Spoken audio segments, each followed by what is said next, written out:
Dan untuk blog ini, saya nak membawakan berkenaan dengan anda perincian data serta statistik yang dikongsikan oleh Jabatan Perangkaan Malaysia. Kita nak faham, kita nak melihat kepada apa pros and cons-nya. Bagaimana kita ingin memahami dari segi guna tenaga buruh. Pertamanya, kita nak melihat kepada dari segi kadar penyertaan.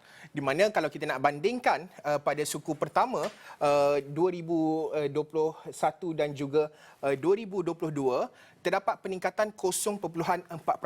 Dan jika anda dapat lihat di sini, sekitar 16.01 juta tenaga buruh dan juga kadar penyertaan ataupun peningkatan, wujud peningkatan 16.25 juta dalam tempoh setahun. Tetapi dari segi percentage ataupun peratusannya, anda boleh telitikan daripada 68.6 kepada 69. Nampaknya dalam tempoh setahun 0.4% peningkatan yang berlaku dari segi kadar penyertaan tenaga buruh. Baik, kita nak meneliti pula dari segi bagaimana perubahan ataupun jika kita nak dibandingkan dari suku tahun dan juga di mana suku pertama 2022 mencatatkan jumlah tertinggi penduduk yang bekerja iaitu pada 15.57 juta.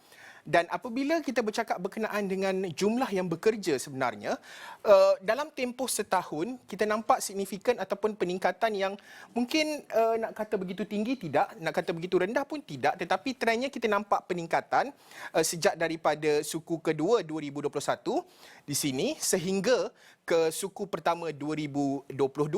Dengan pada suku pertama 2022 kita menyaksikan jumlah mereka ataupun penduduk yang bekerja adalah 15.57 juta.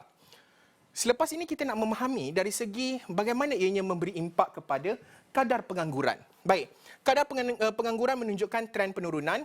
Sebelum ini juga kami pernah bawakan daripada 4.8 sekitarnya 760.7 juta dan tetapi ia mula menunjukkan tren menurun di sini kepada 671.2 juta dengan kita menyaksikan terkini 4.1% kadar pengangguran di Malaysia.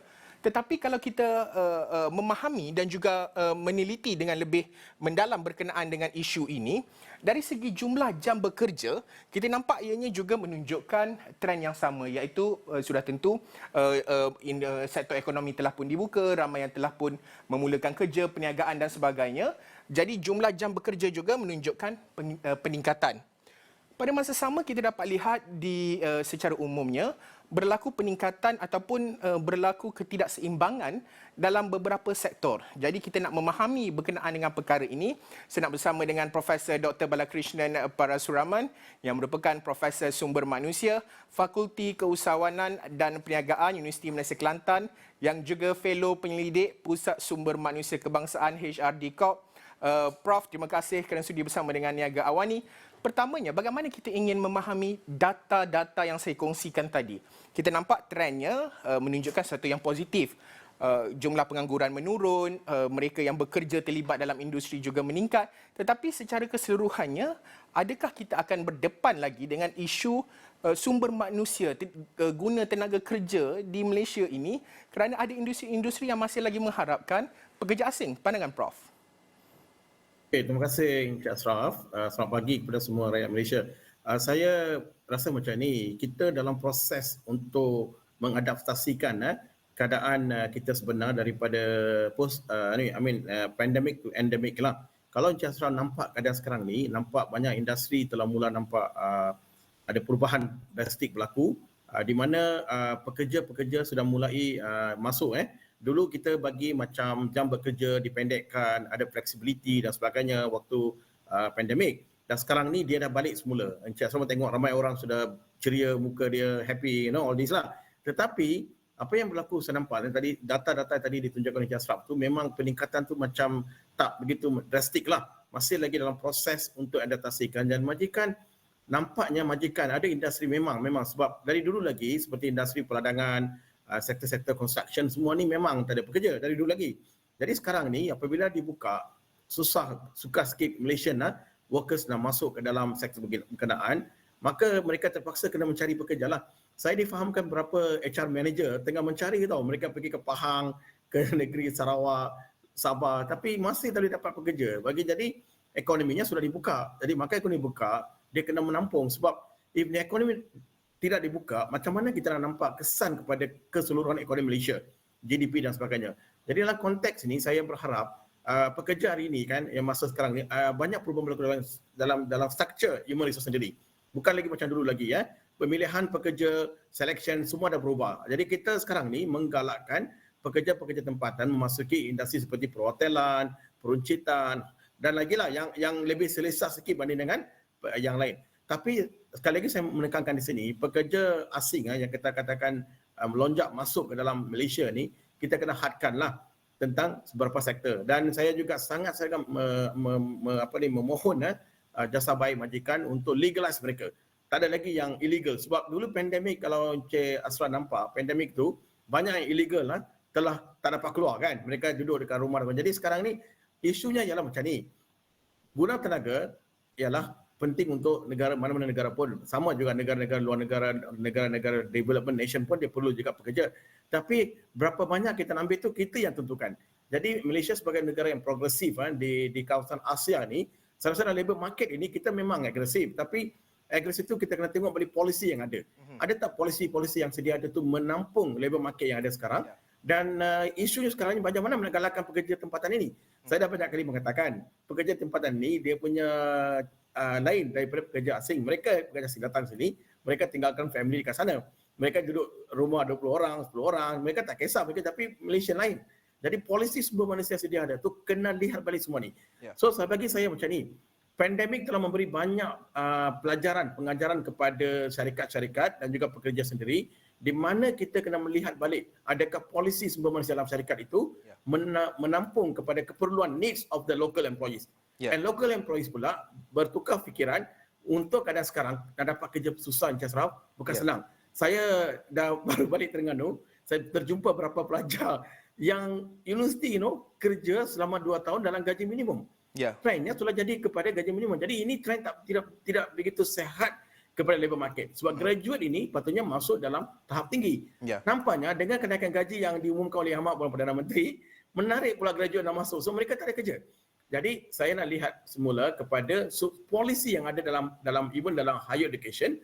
Lihat semula drastically change according to the needs of the industry. Industri pula kena lihat balik apakah sektor-sektor yang beri pulangan yang lebih kepada graduan atau pekerja tempatan.